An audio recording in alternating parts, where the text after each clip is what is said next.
जी मैं हूं तपेश जैन और अच्छी बात है कि सकल दिगंबर जैन समाज का गठन हुआ छत्तीसगढ़ के लिए। हमारे बाद में सुनील भैया जी हैं और इनका जो प्रयास था निश्चित रूप से बहुत अच्छा था। और अभी क्षमा वाणी हम सब जानते हैं कि क्षमा धर्म का एक ऐसा लक्षण है, एक ऐसी चीज़ है, एक ऐसा कर्तव्य है जिसको अगर इंसान कर ले तो मुझे लगता है कि पूरे विश्व की समस्या समाप्त हो सकती है। इसी के कार्यक्रम के संदर्भ में आप सब जुड़े रहे। हमारे साथ में विश्व परिवार से श्री प्रदीप जैन साहब हैं, हमारे साथ में इंजीनियर सुरेंद्र जैन साहब हैं। मनोज जी बड़ा अच्छा अपने आप में एक हस्ती हैं और मनीष जी जैन हमारे साथ में हैं और सुनील भैया जी हमारे साथ में हैं। क्या कुछ कहेंगे विनोद भैया, आपकी इस कार्यक्रम की अनुमोदना की, इतना अच्छा करते हैं, पूरे समाज को जोड़ दिया आपने।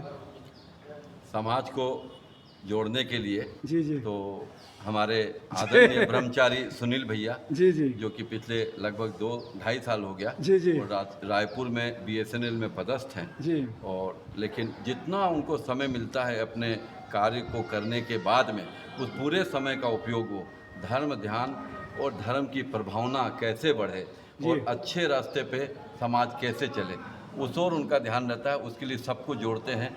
उनको कई बार इस तरह करने से परेशानियां भी होती है लेकिन उसके बाद भी वो करते जा रहे हैं।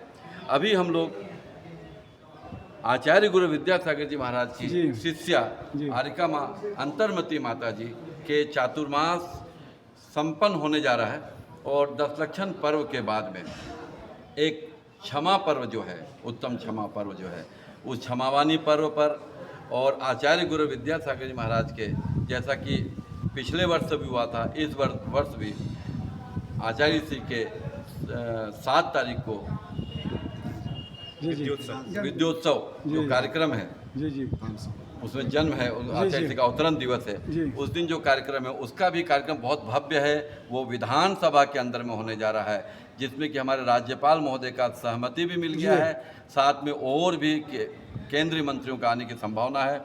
अभी तो सबसे पहले कल 28 तारीख को 28 सितंबर जी भव्य क्षमावानी कार्यक्रम होने जा रहा है दीनदयाल जिसमें उपाध्याय ऑडिटोरियम में। जी दीनदयाल ऑडिटोरियम में उसमें होने जी। जा रहा है और जिसमें हमारे छत्तीसगढ़ के मुखिया मुखिया जी। श्री विष्णुदेव साय जी और हमारे समाज के गौरव जी राजेश मुंडत जी जी। पूर्व कैबिनेट मंत्री और अभी विधायक जी। हैं। आप सभी के वहाँ पे सानिध्य मिलेगा, आप सभी की सानिध्य, हमारी आरिका माँ अंतर्मती माता जी का सानिध्य है जी।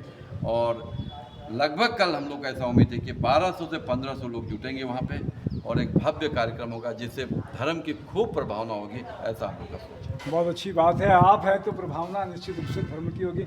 मनीष जी जैन क्या कहेंगे? जी जी देखिए, हम लोगों ने तो जो कुछ भी सीखा जी या उतारने की कोशिश कर रहे हैं। जी गुरुवर का सब आशीर्वाद है, उनका दिया हुआ है और उन्हीं का नाम का स्मरण करते रहते हैं। जी हम लोगों ने जो तय किया था कि शरदोत्सव शरद पूर्णिमा आचार्य गुरुवर का जो अवतरण दिवस है इस जी। पर्याय का, उसको रायपुर में एक अच्छे मैसेज के साथ मनाना शुरू करें। तो पिछले साल भी काफ़ी एक भव्य कार्यक्रम आयोजित हुआ था जी, जी। दीनदयाल उपाध्याय ऑडिटोरियम में और इस साल उससे बढ़कर के विधानसभा परिसर ऑडिटोरियम में जी एक कार्यक्रम है जिसमें शहर के सभी छत्तीसगढ़ के प्रबुद्ध लोगों को बुला करके और आचार्य श्री के सोच क्या थी कि उन्होंने जो इतने प्रकल्प शुरू किए थे, चाहे हथकरघा हो, पूर्णायु हो या प्रतिभा स्थल हो, जी। चल चरखा हो, इन चीज़ों के पीछे उन्होंने क्या सोच थी वो बताने का एक छोटा सा प्रयास रहेगा। इसके लिए 7 तारीख को वहाँ पर और 1 साल का विद्योत्सव अभियान शुरू किया है जो रायपुर छत्तीसगढ़ से इसीलिए शुरू हो रहा है कि गुरुदेव ने समाधि छत्तीसगढ़ में ली, तो वहाँ की राजधानी से शुरू होकर के और अन्य राजधानी में साल भर यह कार्यक्रम चलना है। तो यह उसकी शुरुआत रायपुर से होगी। इसके साथ ही क्षमावाणी के बारे में तो जी, जी। सबको पता ही है कि एक क्षमा कर दीजिए, आपके करोड़ों पाप जिसको क्षमा किए हैं मिलकर के देखिए सब खत्म हो जाते हैं। यही क्या हम लोगों की कहेंगे सुनील भैया आचार्य विद्यासागर जी महाराज साहब का? तो आचार्य विद्यासागर महाराज तो क्षमा की मूर्ति थे जी और उन्हीं की शिष्या आरिका अंतर्मती माता जी। जी तो उन्होंने एक नाटक का मंचन तैयार करवाया है, जी सीता जी की अग्नि परीक्षा। जी सीता जी भी भारतीय संस्कृति की एक अग्रणी सती रही हैं और जो क्षमा मतलब पृथ्वी, हाँ तो वो पृथ्वी से उपजी थी ऐसा माना जाता है और क्षमा की मूर्ति थी। तो क्षमावाणी के दिन माता जी के माध्यम से जो नाटक का मंचन होगा ये क्षमा के लिए एक अलग प्रेरणा देगा। तो आशा है कि अधिक से अधिक लोग आपके माध्यम से और भी यहाँ पर आएंगे और अपने जीवन में क्षमा को अवतरित करेंगे। बहुत अच्छी बात है इंजीनियर बस सुनील मैं साहब। तो सभी आपको ज्ञात हो ही गया है मेरे ख्याल से। जी मैं सिर्फ एक दो लाइन बोल के जी। विराम लेना चाहूँगा कि क्षमा का जो पर्व है इसके बारे में रहीम ने क्या बोला है जी कि क्षमा वर्ण को चाहिए छूटन छूटन को को उत्पाद का रहीम हरि को घट्यो जो भ्रगमारी लात। क्षमा वही कर सकता है जो वीर हो, बलशाली हो। कायर क्षमा नहीं कर सकता है और इसलिए कहा गया है कि क्षमा वीरश्च भूषणम। जी। जय जिनेन्द्र। प्रदीप जैन साहब हमारे साथ में हैं, विश्व परिवार। आचार्य विद्यासागर जी महाराज जी जो कि एक राष्ट्र संत थे और उन्होंने अपने समाधि के लिए छत्तीसगढ़ की भूमि को चुना। छत्तीसगढ़ की भूमि को पवित्र किया। डोंगरगढ़ में उनकी समाधि हुई और यहाँ के छत्तीसगढ़ के वासियों के लिए यह बहुत ही गर्व का विषय है। आचार्य विद्यासागर जी महाराज ने जहाँ आत्म कल्याण का मार्ग बताया, साथ ही साथ उन्होंने आत्म उत्थान के साथ रोजगार, गौ सेवा, बालिका विद्यालयों का स्थापना, हथकरघा, रोजगार आदि जो संदेश दिए, उनको देश के यशस्वी प्रधानमंत्री तक ने सराहा, माना और यही कारण था कि आचार्य श्री के दर्शन करने के लिए प्रधानमंत्री जी स्वयं 2-3 बार आए और उनका आशीर्वाद प्राप्त किया। ऐसे महान संत की स्मरण में हम ये दोनों आयोजन कर रहे हैं, 28 तारीख का और 7 तारीख का, जैसा कि हमारे और पूर्व वक्ताओं ने बताया।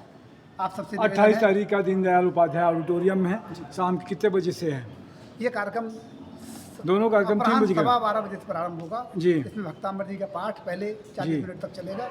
1 बजे से वहाँ क्षमा माने का कार्यक्रम प्रारंभ होगा। विभिन्न मंदिरों की प्रस्तुतियाँ वहाँ की जाएंगी और आचार्य श्री द्वारा दिए गए संदेशों को वहाँ बताया जाएगा।